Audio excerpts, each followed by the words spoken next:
ഞങ്ങളോട് ക്ഷമിക്കണം. ഈ വാചകത്തിൽ തുടങ്ങുന്ന പരസ്യമായി ക്ഷമ ചോദിക്കുന്ന കത്തുകളാണ് ഇപ്പോൾ സമൂഹ മാധ്യമങ്ങളിൽ ചൂടേറിയ ചർച്ചയാകുന്നത്.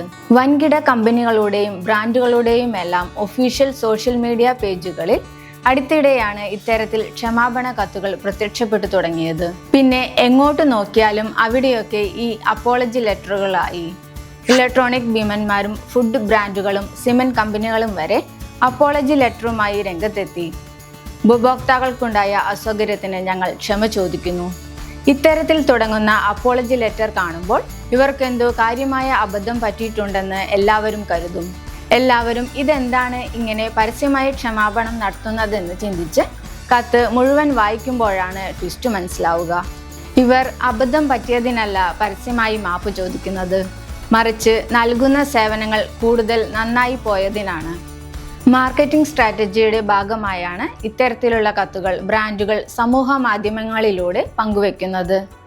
കഴിഞ്ഞ വർഷം ഫിലിപ്പീൻസിലാണ് അപ്പോളജി ലെറ്ററിന്റെ തുടക്കം.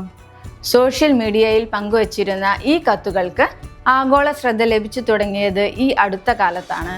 സ്കോഡ, ടി സീരീസ്, റിലയൻസ് ഡിജിറ്റൽ, അദാനി അംബുജ സിമന്റ്, ഹൽദിറാംസ്, കെവൻഡേഴ്സ്, chef Ranveer Brar, Volkswagen, downtown Mumbai വരെ ഇത്തരത്തിൽ രസകരമായ അപ്പോളജി ലെറ്ററുകൾ പങ്കുവച്ചു. സിമന്റ് ഉപയോഗിച്ചിരുന്ന ഉപഭോക്താക്കൾക്ക് ഇപ്പോൾ ചുമരുകളിൽ ആണികൾ തറയ്ക്കാൻ പോലും സാധിക്കുന്നില്ല. അത്രയ്ക്ക് ഗുണമേന്മയുള്ള സിമന്റാണ് ഞങ്ങളുടേതെന്നാണ് അംബുജ സിമന്റ് അപ്പോളജി ലെറ്ററിൽ പങ്കുവച്ചത്. ഞങ്ങളുടെ റെസിപ്പികൾ അത്രയ്ക്ക് സ്വാദിഷ്ടമായതിനാൽ ആളുകൾക്ക് അവരുടെ പാചക രീതികൾ മാറ്റേണ്ടി വരുന്നു. അതിന് ക്ഷമ ചോദിക്കുന്നുവെന്ന് പറഞ്ഞാണ് chef Ranveer Brar apology letter പങ്കുവച്ചത്. ചുരുക്കി പറഞ്ഞാൽ അപ്പോളജി ലെറ്റർ അല്ല, അപ്പോളജി അഡ്വർടൈസ്മെന്റ് ആണ് സംഭവം. ട്രെൻഡിന് ആകെ മൊത്തത്തിൽ നല്ല പ്രചാരം ലഭിച്ചെങ്കിലും ഈ ട്രെൻഡ് ഒരു ശല്യമാണെന്ന് പറയുന്നവരുമുണ്ട്. ഗുണമേന്മയെ പുകഴ്ത്തിക്കൊണ്ടുള്ള ബ്രാൻഡുകളുടെ പോസ്റ്റുകളുടെ താഴെ പ്രൊഡക്റ്റുകളുടെ ഗുണനിലവാരം വളരെ കുറവാണെന്ന് പറയുന്നവരും നിരവധിയാണ്.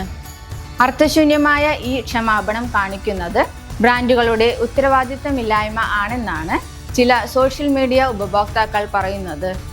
എന്തായാലും അപ്പോളജി ലെറ്റർ സമൂഹ മാധ്യമങ്ങളൊക്കെ ഏറ്റെടുത്തു കഴിഞ്ഞു.